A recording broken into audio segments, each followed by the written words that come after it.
collaborating with their batch for our upcoming events later on. So nagtapok me with the co-officers, and then kini si Jonas kay mag-vlog-vlog man ni siya.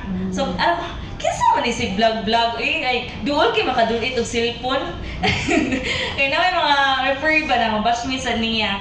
So, ang gano'n, tanong sa batchmate, kinsa man ni siya dulit kay maka-vlog-vlog kay anak kay cellphone ba. Nawa ko ba nga oban din siya sa mga sa batch for upcoming events sa Stars of Mary. Then, ngayon siya nga, i-follow ko ninyo sa akong Facebook page. So, ang search ang Facebook, ako, yeah, taga-asa day ka. Siya, taga-arga mo ko. Siya, taga-arga mo sad ko. Mag-sure siya, kisa ba yung papa? Si Kuan, yan di ba siya akong papa? Ha, kaila ka? Hasta ko mama, yan na ilhan. Hasta ko mga igsuon. May pagkakaila ka sa mga igsuon na ako kay mo, kaila niya. Di ba? Small world kayo as in.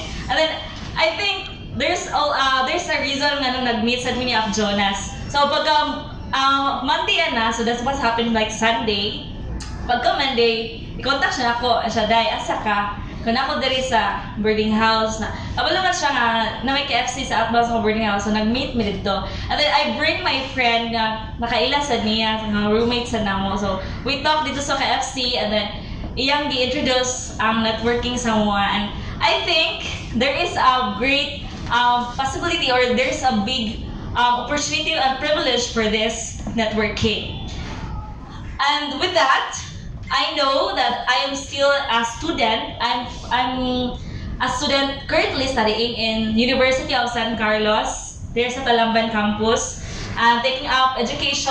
I'm also a working scholar for 4 years, and then a graduating student. I live alone and trying to live my life to the best I can. So when I saw there is a potential in this business, I didn't hesitate to say I'm all in.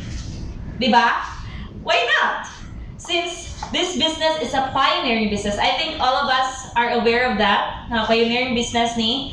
And when we say pioneering business, we are the first group to build this business in Cebu. And that's a privilege itself. Kita ang unang magpadakuan ng negosyo diri sa Cebu, sama ta sa unang magtanong og kahoy. Ikaw ang muuna og paningkamot, o sa palabay sa panahon, mahimo kang makaani sa imong gipuhunan. Samtang mudako ang networking diri sa Cebu. And I think this is a privilege, and I grab that privilege. So, ikaw, og naa kay makita nga privilege or opportunities, di ka mo grab ana, imo ra pikayan. Of course, imo kuhaon na. So karon na sayo pa magtanong ta aron puhon makaani na ta sa atong kakugi. Gauwan. Wala pa. Okay. I think that na yung istorya. So much for that.